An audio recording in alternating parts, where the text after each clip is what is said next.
our fifth contestant, Mariana Pascal. Local English or Standard English? Local English or Standard English? Mariana Pascal.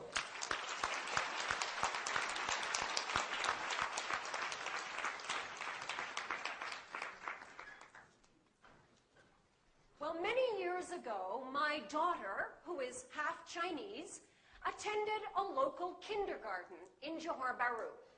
And I remember one day I went to pick her up, and she came running up to me, and she said, "Mommy, what's this?" I said, "I don't know, ask your teacher." She turned and she said, "Teacher, this what, ah?" I said, "What did you say?" She said, "Oh, Mommy, that's Malaysian English." My fellow Toastmasters, we hear a lot these days about local varieties of English. Should we embrace them as a part of the culture? Or should we eliminate them and replace them with standard English? What do you think? Embrace or replace? Yes, I love the local English here. It is the most colorful English in the world. I especially love your crazy two-word phrases. Where, got. Also can. See first. See how. It's so unique. And frankly speaking, I do not think that it is possible to eliminate local English because linguistic habits are very difficult to break. Am I right? Yes. Now, throughout my entire marriage, my Chinese husband has been saying, "Get down from the car." And I've been saying, "Honey, we're not on the car, so we can't get down. We're in the car, we get out." And he says, "Oh, okay, get down." Can't change. In fact, I was in a taxi the other day, and the taxi driver said to me, "Okay, miss, you get down here, huh?" I said, No. You get out here." He said, "It's my taxi, you get out." I think the important thing is that whatever English we speak, Malaysian English, Canadian English, Indonesian English, Bruneian English, that these days we be understood by people from other cultures. Am I right? Yes. I have to tell you, sometimes your local English is a little bit difficult for foreigners to understand. I will give you an example. Now, when I first came to Malaysia, I went to a teachers' conference in KL. And at the end of the day, I said to a local teacher, I said, "Excuse me, I'd like to go back to the hotel now. Do you know where I might find a taxi?" And she said, never mind.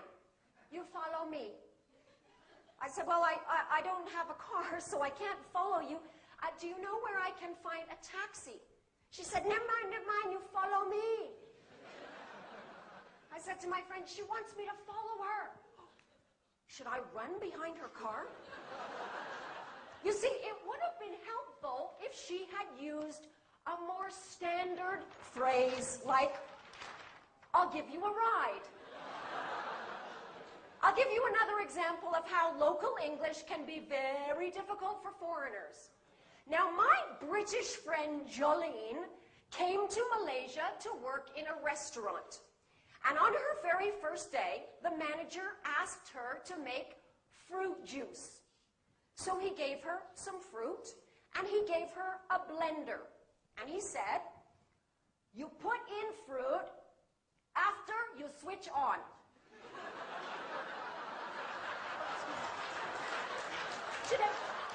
Excuse me, I put in the fruit after I switch it on. He said, "You put in fruit after you switch on." So she switched it on, put in the fruit. What happened? All the fruit came out. He said, I told you, you put in fruit after you switch on.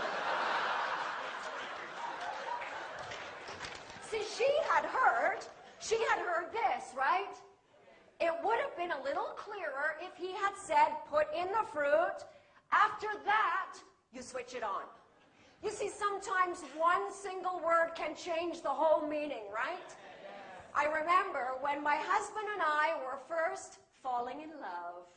I remember this one evening that was so romantic. Now, my husband's English was not very good at that time.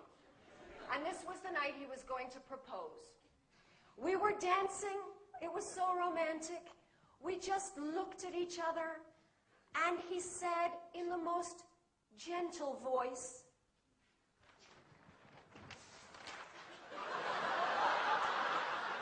"Oh, your eyes are big. How many eyes do I have?" I felt like an alien. It was not romantic. There was no proposal that night. Now, sometimes one single letter can change the entire meaning of what you're trying to say, right? My 17-year-old student, Chai Shen, had just come back from England, and she said to me, "Teacher, in England, many people very stupid." I said, "What do you mean?" She said, "I fly to London.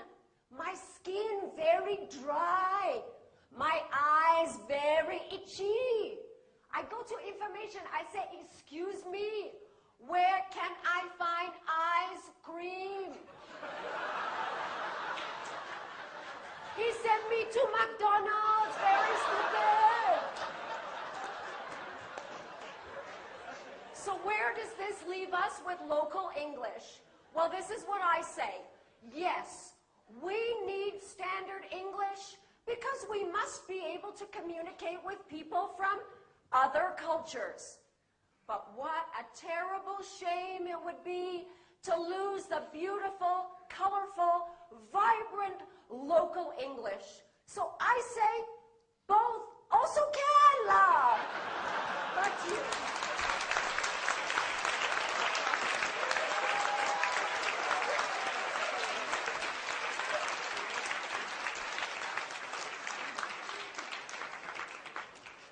Please observe 1 minute.